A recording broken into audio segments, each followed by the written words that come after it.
ታስተኛለች ነው የሚባለው። ቢራቢሮ አባጨጓሬ ነበር እና ይህም ልጅ እኮ ህፃን እያለ አባጨጓሬ ነበር ልትለኝ ነው? ጌታ ቢራቢሮ ቢራቢሮ ቢራቢሮ በእናትህ እውነት እንዴት እየተጨነኩ እንዳለው እኔ የማውቀው። ቢራቢሮ ቢራቢሮ ቢራቢሮ ታምራለች ሳያት ታሳዝነኛለች። እና ቢሮ አባጨጓሬ ነበረች። አንቺ ቤት ይሞቃል ወይስ ስራያስኪ በኋላ ሶፍት ስቲና ተንከባከቢ ቶሎ ዋይፐር እኮ በዋይፐር ጥረጊልኝ ግንባሬን እንዳለ ማለት ነው። እንክብካቤ ያስፈልገኛል። ልጅ እያስኩ ሰው ነኝ። ባይዘው ይህን እያለቀሰልሽ ነበረ። እኔ እጅ ላይ ስለሆነ አባቱ እጅ የአባቱን ጠረን ከተኛበት ነው የቀሰቀሰው። የኔ ጠረን ጥረጊልኝ ግንባሬን። ሩታ ስናበት መስጠት አንቺ ልጅ ታስጠኛለሽ። ይዋት እግዚአብሔርን ይዋት ይዋት በቃ በቃ ግንባሬ ጠረጊ ምልት ነው። አንተ ፊት ትልቅ ነው በጣም አልገባለሽ። እስቲ እዚህ ሰው ወይኔ አንተ የኔን ሁለት ያክላል እኮ የእርሻ መሬት ወይ እኮ 500 ካሬ ነው ፊቴ ብቻ። መንግስት ለኮሪደር ልማት እንዳያፈርስበት ምቀልዩ ቀልድ ደግሞ ግድ የለም። ተንቀሳቃሽ ቢሆን ራሱ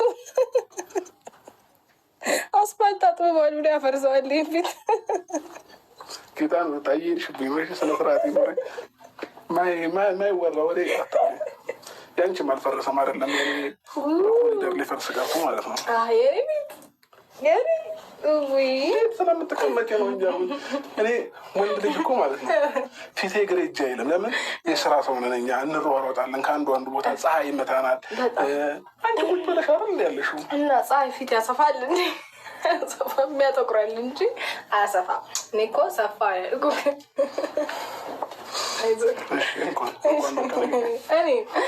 ሩታ ስነስርዓት አንቺ እኮ ማለት ነው ወይኔ ልታለቀስ ነው። ፀጉሯ ገብቶ ማለት ነው ሼም ይዟት ሁልጊዜ እንደዚህ አይነት ሻርፕ ነው የምታስረው ማለት ነው። የምር ሰው ፊቱ ሲታጠብ እንደዚህ ነው አይደል የሚታጠበው? ሩታ ከመመለጧ ፀጉሯ ከመግባቱ የተነሳ ከዚህ ጋር ከግማሽ ነው የምትጀምረው። ያንተስ ይኸው ሄዷል።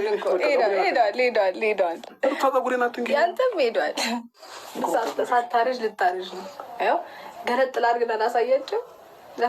እኔ የምልሽ ለምንድን ነው ማች ምናምን ማታለብሹ? ብዙ አንድ አይነት ልብስ ምናምን ላሳየኝ ፎቶ አስቸዋለሁ እኮ እንደሱ አልብሽ የታለስ እኮ። አሁንም ሁልጊዜ የተለያየ ልብስ አታልብሹ። አንድ አይነት ልብስ አንድ አይነት ምልሽ ሱሪው ሌላ ኮፍያው እኮ እንደሱ አይነት ልብስ አልብሽ። አሁን እኔ ፈራው ስለተገረዘ መነካካት ፈራው መነካካት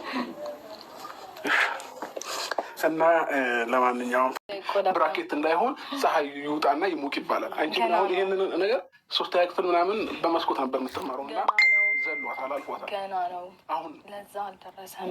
እንዴት ነው የደረሰው? ገና ነው። የምር ግን ሰናግራችሁ ማለት ነው ተገርዞ ቁስሉ እንኳን እንትን አላለም። ፀሐይ በኋላ አሁን ብታስወጪው ችግር የለም። ወይኔ የእውቀት ማነስ። እስከ 4 ሰዓት ነው ፀሐይ የሚሞቀው። አሁን ሰዓቱ አልፏል። 6 ሰዓት ሆኗል። አሁን ላሙቀው እስኪ ፀሐይ 6 ሰዓት ላይ አይሞቅም። ከፈለግ 9 ሰዓት መጥተህ እኮ መብቴ ነው። ግን ከነገ ጀምሬ ገና ነው ደግሞ አልደረሰም። ለፀሐይ ማሞቅ ብርድ ነው። በሩን ከፍተኸዋል? አይ ብርድ ነው። በረንዳ ላይ አራስ ልጅ አይወጣም። ሩታ ግን ማለት ነው ነፃነቴን እየነፈግሽ ነው። እሺ ከልጄ ጋር እንደፈለኩም እንዳሉ እኮ እዚህ ውስጥ ቁጭ ብለህ እንደፈለግኩን በቃ ፈቀድኩልህ እኮ። መብት የለም ቁጭ በልና ይደክመሃል። መብት የለም ነው የምትጋፊኝ። አልደከመኝ እኔ ደከመኝ ብዬሻለሁ አላልኩሽም? ብለኸኛል። አላልኩሽም? በጎን ቀስ ብለህ ብለኸኛል።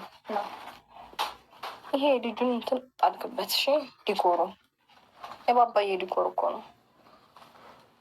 ትቆማታለህ እንጂ ወደዛ ፈቀቅ እላለሁ በልና ይዤ እሄድብሃለሁ። ይዤ በቦቅስ ከድንጋይ ጋር እንደመላፋት ወይ እኮ ከኔ ጋር መላፋት ታውቂያለሽ? አንተ ሰው ራሱን ድንጋይ ቢል አይጠራም። ነኝ ድንጋይ ነኝ። በኢየሱስ ስም ወይኔ ጉዴ ድንጋይ ነኝ። እሺ አንተ አይባልም። ምን ማለት እንደሆነ ታውቂያለሽ? ድንጋይ እኮ ማለት ነው ባይዘው ከአንቺ ይሻላል።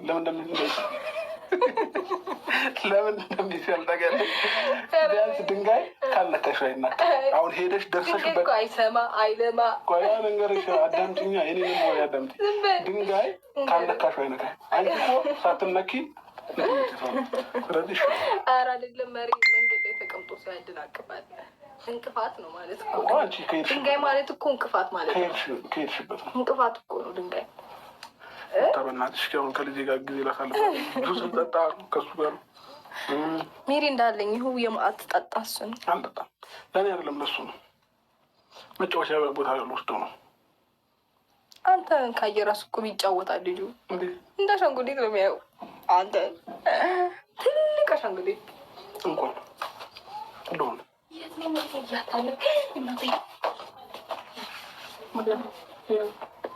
ልትሮጥ ነበረ።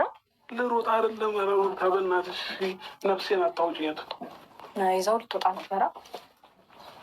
ዛሬ እንቆማለን። ነፍሴን ምንጥቅ እያደረክ እኮ አንቺም ትቆሚያለሽ፣ እኔም እቆማለሁ። ችግር አለ። ልጄ ቅቤ እየሸተተው ነው። እዛ ውጭ ቆይ፣ ቅቤ እየሸተተው ነው። እስኪ ወንድ ቀባለሁ። እስኪ ወንድ ስነ ስርዓት ልጄ ቅቤ ጉንፋን ይዘዋልሽ።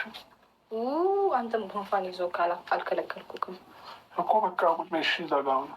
አይደክምሽም? አይደክመኝም። አራት ሴት እኮ ማለት ነው ለልጄ አይደክመኝም እኮ አራት ሴት ቁጭ ትላለች። ይደክማታል። ለልጄ አይደክመኝም። ኧረ ቁጭ ስልልኝ በጣም ዋጋ እንደምትከፊ ምናምን ነገር ታስመስል። ቁጭ በይ እሺ። እሱ ዋጋ ያልከፈልኩ ደማ ይኔ አባት እቀመጣለሁ። ግን አምጪውን ምን አለ እንደዚህ ብታመሰገኝ። ተንቀሳቀስና ሩታ እንደዚህ በኛ ልጠብቄ ነው እንዴ? ልጄን ብትወስድብኝ እኮ መብቴ እኮ ነው። የራሴ ልጅ ነው። አንቺ ጋር አንድ ቀን እኔ ጋር አንድ ቀን ነው የሚያደርገው። ራስ ነው አራት ነው። እስከ ስንት ቀን ነው እንደዛ የምትይኝ? ገና እኮ ነው ቀን እኮ ለስንት ቀን ነው እንደዛ የምትይኝ? እንኳን እኮ ነው እኮ እስከ 1 ወር ብቻ ነው። ከዛም በኋላ ግን መብቴ ነው። የፈለኩበት መውሰድም አይቻልም። ሰምሻለሁ። ከዛም በኋላ በእግሩ መሄድ ሲጀምር ከፈለግ ሰጣህና አዝናንተው ትመልስልኛለህ። ልጠውላ ላይ ይነሳም ቀን ይተኛል። ቤቢ ተው በእናትህ እረፍ። ለምን ማይነሳው? እረፍ፣ አቀስቅሰው። መነሳት የለበትም ሩታ ማለት ነው። እሺ እኔ እኮ ማለት ነው የራሴን መብት እንድጠቀም ትገድልኝ። ገባሽ?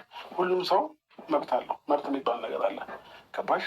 እኔ እዚህ መጥቼ ልጄን ለማየት ምለፋው ልፋት ከአንቺም ጭምር ለሁላችንም እንዲሆን ነው። ለሁላችንም ነው። ስለዚህ ወንድ ልጅ ዞሮ ለፍቶ ጥሮ ግሮ ለልጁ ነው። ወዴት ነው ያደረገው? እስኪ ወዴት ነው የምትሸሸው? ኧረ እዚህ ጋር እና አለቅም።